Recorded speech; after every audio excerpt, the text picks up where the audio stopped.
Thank you. Still. No, That's our It's a signature hug. Being mangled every day. Are you ready to fight? Are you ready to win? Who built this campaign into an unstoppable force. Because of you, we will make this city one that working people can love and live in again. With every door knocked, every petition signature earned, and every hard-earned conversation, you eroded the cynicism that has come to define our politics. Now I know that I have asked for much from you over this last year. Time and again, you have answered my calls. But I have one final request. New York City, breathe this moment in. We have held our breath for longer than we know. We have held it in anticipation of defeat. Held it because the air has been knocked out of our lungs too many times to count. Held it because we cannot afford to exhale. Thanks to all of those who sacrificed so much, we are breathing in the air of a city that has been reborn.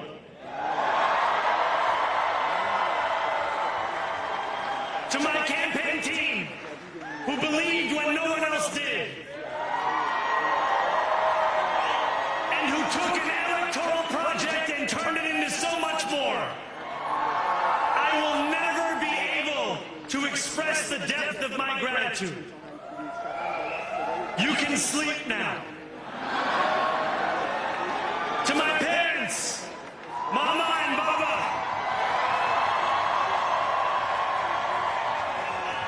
you have made me into the man I am today. I am so proud to be your son. And to my incredible wife, Rama,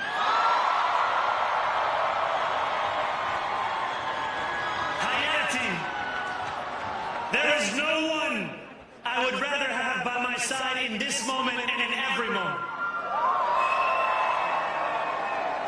To every New Yorker, whether you voted for me, for one of my opponents, or felt too disappointed by politics to vote at all, thank you for the opportunity to prove myself worthy of your trust. I will wake each morning with a singular purpose: to make this city better for you than it was the day before. There are many who thought this day would never come, who feared that we would be condemned only to a future of less, with every election consigning us simply to more of the same. And there are others who see politics today as too cruel for the flame of hope to still burn. New York, we have answered those fears.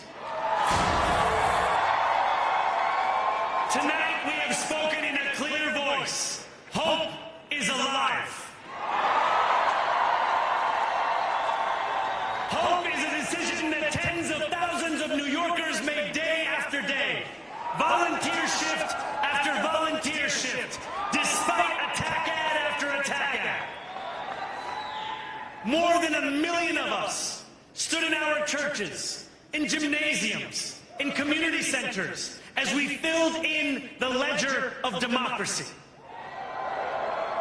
And while we cast our ballots alone, we chose hope together. Hope over tyranny. Hope over big money and small ideas. Hope over despair. We won because New Yorkers allowed themselves to hope that the impossible could be made possible. And we won because we insisted that no longer would politics be something that is done to us. Now it is something that we do.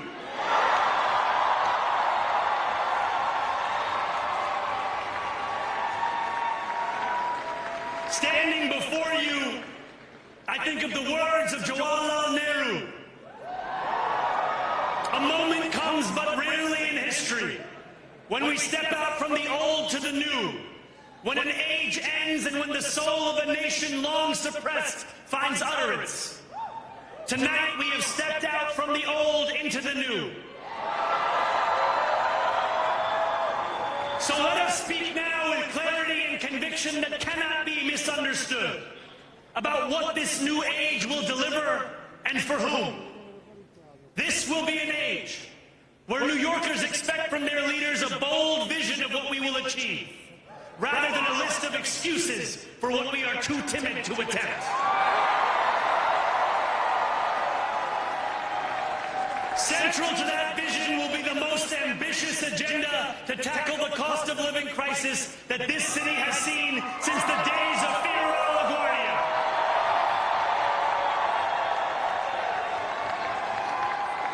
An agenda that will freeze the rents for more than 2 million rent-stabilized tenants. Make buses fast and free.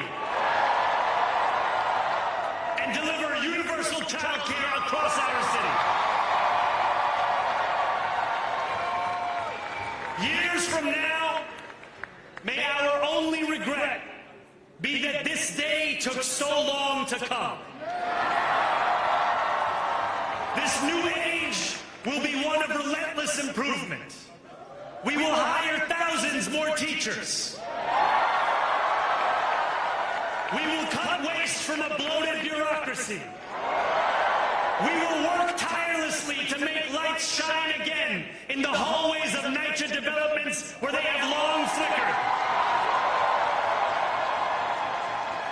Safety and justice will go hand in hand as we work with police officers to reduce crime and create a department of community safety that tackles the mental health crisis and homelessness crises head on.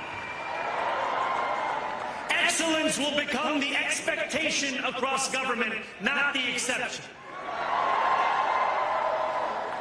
In this new age we make for ourselves, we will refuse to allow those who traffic in division and hate to pit us against one another.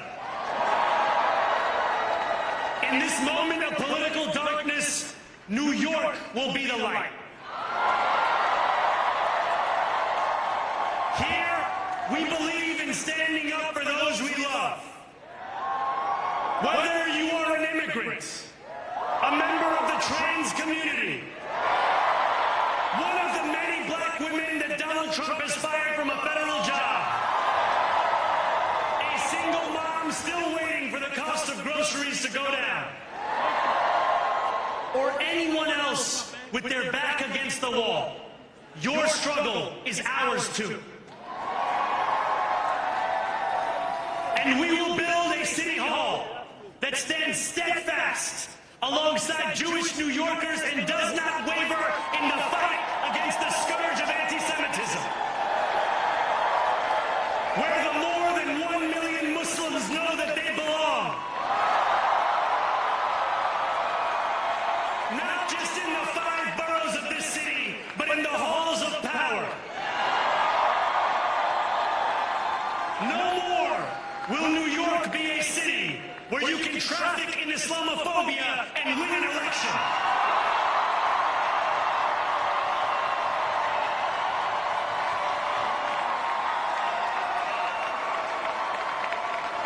This new age will be defined by a competence and a compassion that have too long been placed at odds with one another.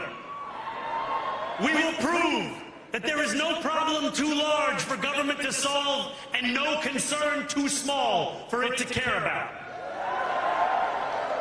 For years, those in City Hall have only helped those who can help them. But on January 1st, we will usher in a city government that helps everyone. Now I know that many have heard our message only through the prism of misinformation.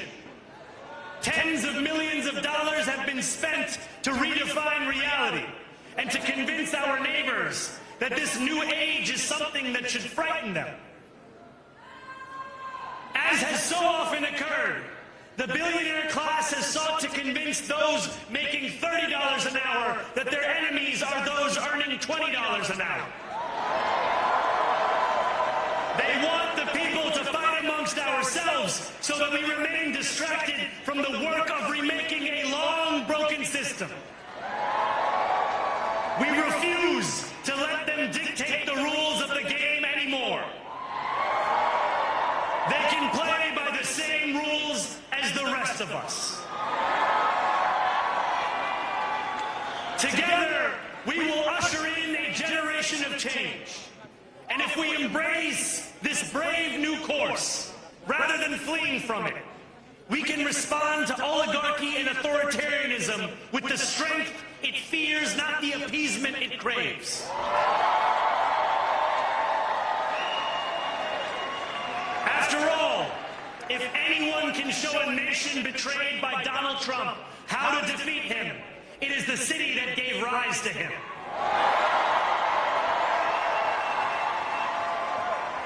And if there is any way to terrify a despot, it is by dismantling the very conditions that allowed him to accumulate power.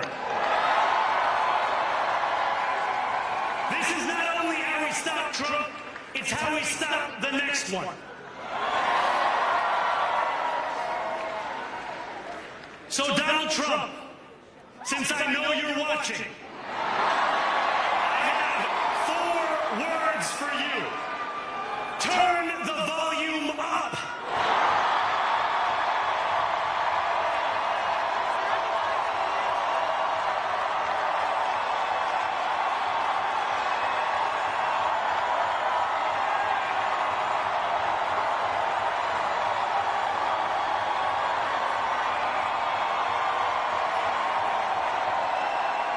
We will hold bad landlords to account because the Donald Trumps of our city have grown far too comfortable taking advantage of their tenants. We will put an end to the culture of corruption that has allowed billionaires like Trump to evade taxation and exploit tax breaks. We will stand alongside unions and expand labor protections because we know, just as Donald Trump does, that when working people have ironclad rights, the bosses who seek to extort them become very small indeed.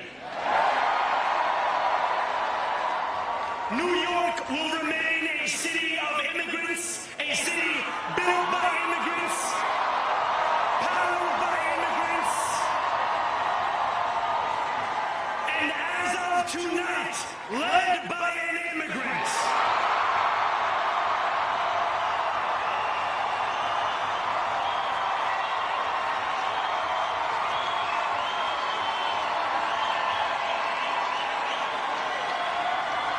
So hear me, President Trump, when I say this. To get to any of us, you will have to get through all of us.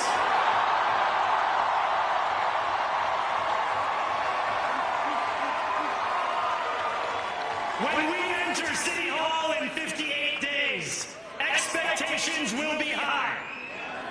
We will meet them. A great New Yorker once said that while you campaign in poetry, you govern in prose. If that must be true, let the prose we write still rhyme and let us build a shining city for all. And we must chart a new path, as bold as the one we have already traveled. After all, the conventional wisdom would tell you that I am far from the perfect candidate. I am young, despite my best efforts to grow older. I am Muslim. I am a democratic socialist. And most damning of all, I refuse to apologize for any of this. And yet, if tonight teaches us anything, it is that convention has held us back. We have bowed at the altar of caution and we have paid a mighty price. Too many working people cannot recognize themselves in our party. And too many among us have turned to the right for answers to why they've been left behind. We will leave mediocrity in our past. No longer will we have to open a history book for proof that Democrats can dare to be great. Our greatness will be anything but abstract. It will be felt by every rent-stabilized tenant who wakes up on the first of every month, knowing the amount they're going to pay hasn't soared since the month before. It will be felt by each grandparent who can afford to stay in the home they have worked for,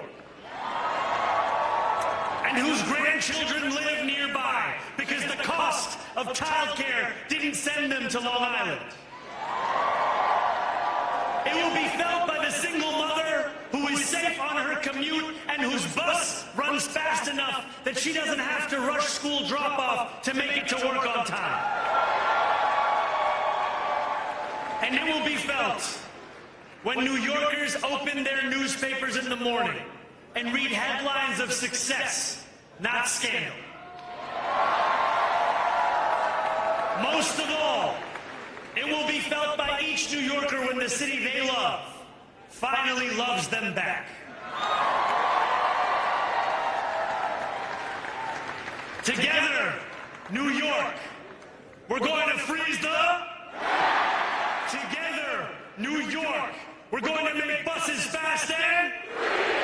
Together, New York, we're going to deliver universal... Let the words we've spoken together, the dreams we've dreamt together, become the agenda we deliver together.